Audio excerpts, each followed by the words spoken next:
오늘의 한 줄 뉴스입니다. 마리아노 라호이 스페인 총리가 구제금융 신청이 임박했다는 최근 시장의 추측을 부인했습니다. 라호이 총리는 기자회견에서 구제금융을 곧 신청할 것이냐는 질문에 구체적인 설명을 피한 채 아니요라고만 답했습니다. 앞서 주요 외신들은 스페인이 오는 8일 예정된 유로존 재무장관 회의나 18일부터 열리는 EU 정상회의에서 구제금융을 신청할 것이라고 보도한 바 있습니다. 미국 민간 고용과 서비스업 지표 등이 예상보다 좋게 나왔습니다.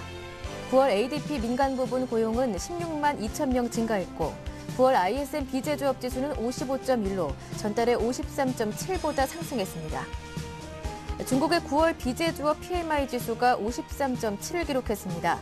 이는 전달의 56.3에서 크게 떨어진 것으로 지난해 3월 이후 가장 낮은 수준입니다. 다만 여전히 경기 확장을 의미하는 50 이상에 머물러 있어 2개월째 경기 위축을 가리킨 제조업보다는 상황이 나은 것으로 나타났습니다. 네, 보다 자세한 내용은 여의도로 가서 들어보겠습니다. 오늘은 한맥투자증권 변원규 연구원과 함께합니다. 안녕하세요. 네, 안녕하십니까? 네, QE3의 약발을 드러내는 걸까요? 미국의 경기 지표는 좋게 나오는 반면 스페인의 우려는 여전합니다. 스페인의 구제금융 신청 임박했다고 했다가 또 총리는 또 부인을 하고요. 이렇게 미국의 경기 지표 호조, 스페인의 우려, 이 가운데 시장은 어디에 포인트를 둬야 하는 걸까요? 네, 전일 미국 ADP에서 발표한 9월 민간 순고용은 전월보다 16만 2천 명 증가를 보였습니다. 전문가 예상치인 14만 명도 웃돌았는데요. ISM 서비스업 지수도 55.1로 전문가 예상치인 53.1을 웃돌았습니다. 미국의 실물 경기 지표들이 개선을 보이고 있지만 아직은 안심할 수준이 아니라고 보입니다. 전보다 더 공격적이었던 3차 양적 완화의 강도를 생각하면 실무 지표의 어느 정도 개선은 이미 기대할 수 있었던 부분이었고요. 향후 부동산 시장의 회복과 이번 주말에 있을 고용보고서에 대한 기대와 우려가 계속되고 있습니다. 미국의 실물 지표 개선으로 앞으로 계속해서 주목해야 할 변수는 맞지만 지금 시장은 미국보다는 유로존 이슈에 대해서 더 민감하게 반응하고 있습니다.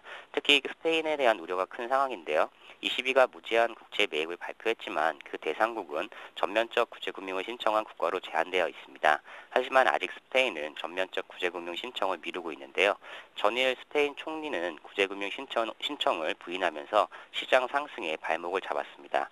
스페인의 입장에서도 내부적으로는 국민적 합의가 아직 이루어지지 않은 상황이고요. 하지만 스페인의 전면적 구제금융 신청이 미루어진다면 국채 금리 상승과 신용 등급 강등이라는 위험이 있기 때문에 구제금융 신청은 시간 문제라고 볼 수 있습니다. 스페인의 전면적 구제금융 신청이 시장의 새로운 호재가 되진 않겠지만 불확실성을 해소하는 측면에서 안도랠리는 가능하다고 보입니다. 한편 오늘은 ECB 통화정책회의도 열리게 되는데요. 지난달에 이미 새로운 국채 매입 프로그램을 발표했기 때문에 이번 달은 좀 쉬어갈 것이다라는 전망이 대부분이더라고요. 어떻습니까? 네, 맞습니다. 금일 ECB 통화정책회의가 예정되어 있습니다. 네. 이미 지난달 무제한 국채 매입 정책을 발표했기 때문에 이번 달에는 특별한 정책 발표를 기대하기는 어렵습니다. 하지만 기준금리 인하 가능성은 커지고 있는데요. 유로존 경기가 더 심각한 침체에 빠지지 않도록 ECB가 전통적인 통화정책 수단인 기준금리를 낮출지 시장의 초점이 못 맞춰지고 있습니다. 현재 기준금리인 레피금리는 연 0.75%로 사상 최저 수준입니다. 오버나잇 예금금리는 약 0%이고요. 오버나잇 대출금리는 1.5% 수준입니다. 이들 기준금리는 지난 7월 25bp 인하되었었는데요. 기준금리 인하에 대한 기대는 있지만 차후 정책의 여지를 남겨두기 위해서 금리 동결의 가능성도 점쳐지고 있습니다. 네, 알겠습니다. 한편 QE3 실효성 논란이 계속되고 있는 가운데 QE3를 내놨던 9월 FOMC 회의록이 공개됐는데요. 어떤 점에 주목해봐야 할까요? 네, FOMC 의사록에서 주목해야 할 부분은 지난달 발표한 3차 양적 완화인 새로운 국채 매입 프로그램의 배경과 경제 전망입니다. 지난달 통화정책회의에서 QE3를 내놓자 여러 연준 위원들은 새로운 프로그램들의 장단점에 대해 목소리를 높였는데요.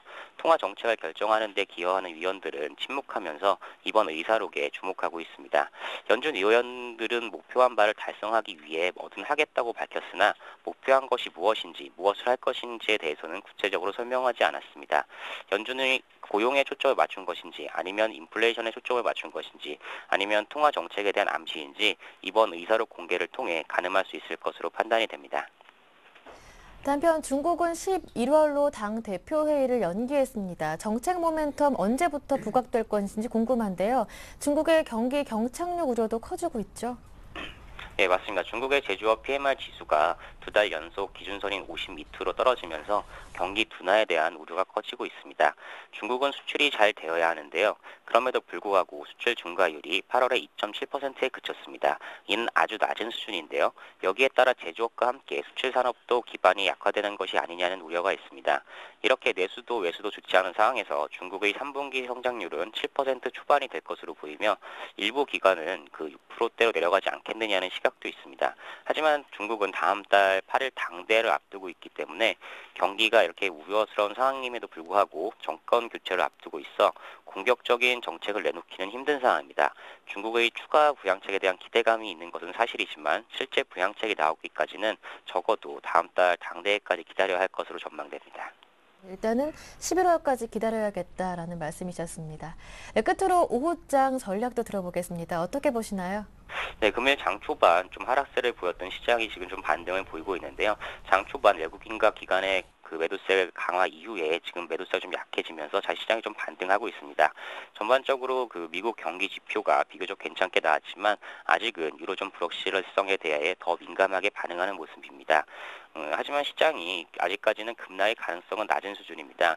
전반적으로 유동성에 대한 기대감이 남아있고 외국인의 매수 여력도 여전히 소폭 남아있는 것으로 보입니다. 때문에 금일 오후장 전략은 추격 매도보다는 저점 매수 전략이 유효해 보입니다. 네, 저점 매수의 기회로 활용해보자. 오늘장, 오후장 전략까지 모두 들어봤습니다. 말씀 잘 들었습니다. 고맙습니다. 네, 감사합니다. 네, 지금까지 한맥투자증권 변원규 연구원과 함께했습니다.